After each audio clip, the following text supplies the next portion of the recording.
Hi everyone, my name's Dr. Matt Williams. I'm the Access Fellow here at Jesus College at the University of Oxford, and I'm delighted to be here with... Jacquamo.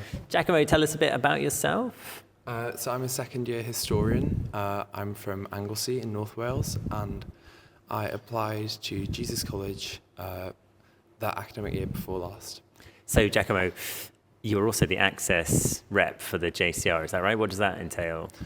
So my job is to help college produce access content and to offer a student perspective to access issues and to help people learn more about the college from a kind of inside voice. Exactly. So we want to make the college more accessible because we want people from all backgrounds to come and thrive here, right? That we want the best talent to come to Oxford and to Jesus College, right? Now, I'm going to put you on the spot / get you warmed up with this question. If you were to describe Oxford University with 3 words, what would those words be? Ooh. Beautiful. Uh-huh. I think friendly and diverse. Okay, nice. All right. Now, this is going to be slightly personal, so bear with me, all right? As a man from Anglesey, you are, I'm afraid, quite poorly represented at universities like Oxford. So, I mean, first of all, why do you think that is? And it's not unusual for coastal towns around the UK, actually. It's not just Anglesey specifically, but any sort of coastal town in the UK is very poorly represented, and particularly for men. So yeah, first question, why? And second question, what do you think is different about you? What do you think was crucial for your story in coming to Oxford? I think to an extent it's an issue of kind of like national kind of disparities between class, education, that sort of thing. Mm-hmm.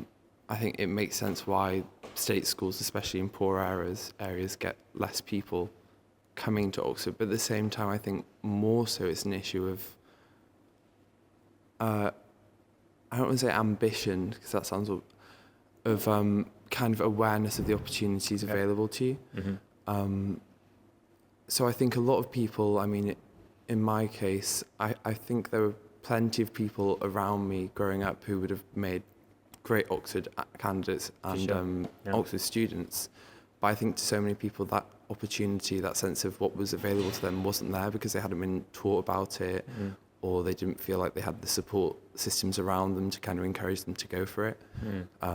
So I think critically it's about more kind of belief in yourself and understanding of what's out there for you and kind of being prepared to go and chase it. Right. And another way in which you are slightly unusual, and again, I'm not trying to make you have a complex about this, but is that you're a historian, right? You're a history student. And history is a somewhat less popular subject among state-educated students at Oxford. So a quarter of all our applicants from state schools to Oxford University apply for just law and medicine, just those 2 degrees. And history, unfortunately, sort of receives far fewer applications from state schools. So what do you think was the story there? Why did you choose history, and what do you hope it might go on to? Yeah, I think for a lot of people coming from a kind of more disadvantaged background, law, medicine, careers like that are seen as quite a direct path to a stable career, and it's a security thing, which I understand, and to be honest, they might make a lot more money than I will. But my reason for applying to Oxford was because I love my subject and I wanted to study at the best place that I could. Okay. And I'm lucky that I've got a family who will kind of support me in whatever I go into and just want me to be happy in what I'm pursuing. There was no kind of pressure or coercion or sense that I had to live up to an idea. It was just following what I'd always enjoyed. Right. And finding out that was history for me was a kind of difficult journey because I'd never really thought of history like history you do at school as what I wanted to study at university.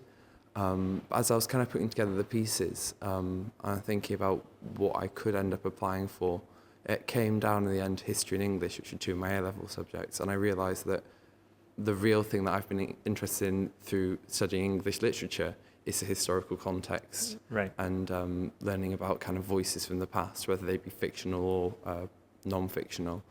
And I realised that history kind of always been there growing up. It started with like horrible histories when I was like Right. 5 years old. Nice. But throughout growing up, watching the news, all that sort of thing, it's defined by historical context. I spend hours like scrolling on Wikipedia on like rabbit holes, just being curious about the past and kind of the events that shape the world that we live in today.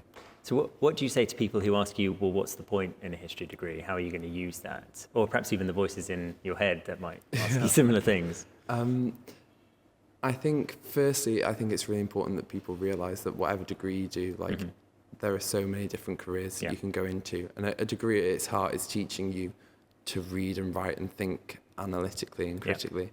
And a history degree is a great foundation for that. So I'm not really worried career-wise as to what's available for me, because I know that I've got such a great foundation with the kind of skills that I'm being taught here at Oxford. But I think in terms of the value of history as a subject, it's a difficult question, because it comes into some of the problems that we deal with as historians, because as soon as you ascribe a value to something, it becomes a kind of issue of, are you being an objective observer? But I think truth for truth's sake, and kind of enjoying the kind of strangeness of the past and the beauty of what's so different about the past, and kind of the enjoyment of learning about a world that's in some ways so similar but in some ways so different to your own is what makes it really special. Definitely. And what you were saying about developing transferable skills with a history degree that you can take across the labour market is absolutely crucial. I think those people who are first generation in their families go to university and pile into law or medicine, for example, think that that's a risk-free or low-risk approach, when actually, because those degree subjects are so competitive, you have to live and breathe law/medicine to be competitive. Whereas if, as you say, you lived and breathed history because you loved it, that was clearly the path of less resistance for you. It makes a lot more sense. So what about coming from Wales to England? Did you have any trepidation about that? Did you have any anxiety about what it would be like in Oxford, perhaps to do with the stereotypes of the place when you came here? What were your thoughts? I remember when I applied and I told my friends back home about it, they said, oh, don't go there. All the people will be horrible. They didn't question that I'd be able to keep up with the work, but they thought that the people there would be just really sort of nasty pieces of work. I think they assumed that they'd all be quite posh and southern. And indeed, some of them are, but they tend to be lovely people. And what I found in Oxford is, rather than being kind of typified like southern institution, it actually draws on such a diverse range of applicants from all around the country that you get a real mix of different personalities. And what they all share in common is just a passion for their subject above anything else. So I think, yes, things like in any uni, prejudice exists, classism exists. I think broadly, people tend to be really accepting and really, really friendly. And besides the passion that you've been speaking about for history, what other things would you put your finger on to explain how you were able to compete in the Oxford admissions process?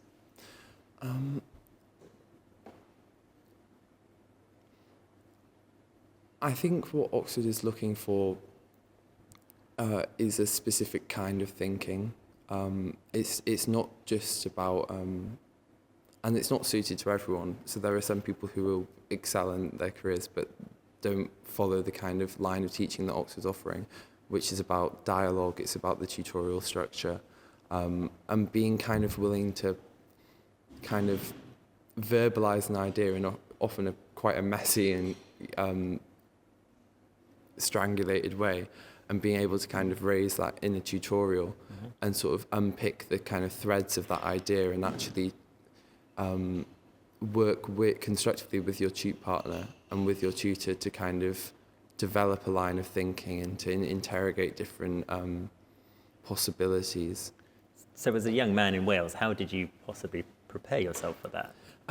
It's strange because what you're taught in school, particularly I think in history in school, is quite a textbook way of doing things. You know, you're taught two sides to an argument, and then you write out in an essay, for and against, and then you come up with an evaluation, which is quite a restrictive way of thinking. I think what they expect is a level of confidence in your ideas, and that can be misplaced confidence. You don't have to be right, but you have to show a kind of belief in yourself and a kind of willingness to stand by an idea, and then make concessions where necessary and listen to the information, but not be afraid to make mistakes. And did you have perfect grades at school? I did quite well in GCSEs, not so well in A-levels. So I applied with predicted A's for my subjects because the grade requirement was AAA, which I found not too intimidating. And in the end, I actually got a B in history. Okay. And I was still accepted onto my course because through the application process, what they'll find is your way of thinking, your qualities, things that you wouldn't have even noticed in yourself. I hadn't even read an academic text until I started preparing for my personal statement. I was totally unfamiliar with the academic world. But they identify things that will take you forward and will be constructive. And when they've done that, when they've got that profile of you, the specifics of the grade aren't the end of the world. Well, I can back that up as an admissions tutor, that A-levels are all very well, but life occasionally gets in the way, and we can sometimes be a bit flexible in terms of the A-level requirements if we see tremendous potential in a student, which, as you say, is often borne out from admissions tests, like you had to take the history admissions test and the interview. So, yeah. If you were to go back to your younger self, or indeed, when you do access work and talk to younger people back home or elsewhere, what would be your core message, do you think, about university in general or Oxford in particular? I think university in general is actually probably where I'd start. And I've found this in conversations with my access subcommittee, is that a lot of them found when they were in school, no one ever really articulated to them an idea of what university was for. And what a degree is for. And as I say, so many people go in looking for their degree, looking for a specific path to follow and thinking, what career will I get at the end of this? Not realising that so much about degrees, particularly in the humanities, but also I think in some STEM fields, is about developing a skill set which is incredibly flexible. It's going to have certain perks depending on what you've studied, but can take you in any number of directions. So I think realising that university is a way to take a subject that you're passionate about and to use that as a kind of a pathway to learn a range of transferable skills that can get you to different places, and not going into it with the kind of binoculars on what you want at the end of your career. And I think it's a great place for people who don't know what they want to do to find out what they want to do. That's part of the journey. So you don't need to know what you want to be to apply to university. With regard to Oxford specifically, I think I wish people had explained. I think when you're applying, and when I was applying, what I found was I was thinking of myself as almost an imposter, a kind of outsider trying to get in on something, on a type of trying to be a type of person that I wasn't necessarily. And sometimes you still feel that like that as a student. But I think what you realise going here is that everyone feels like an outsider, like someone who isn't fit for like the Oxford mould. And that actually it's a university full of outsiders, people with vastly different life experiences, who have each got here because they're really passionate about something and they want to learn more about it. Right, because there is no Oxford mould, is there? Yeah. If there was, I would have patented it and sold it. So yeah, exactly right. Thank you so much for that, Jacquamo. It's really helpful. And yeah, thanks all for watching. See you next time. Bye now.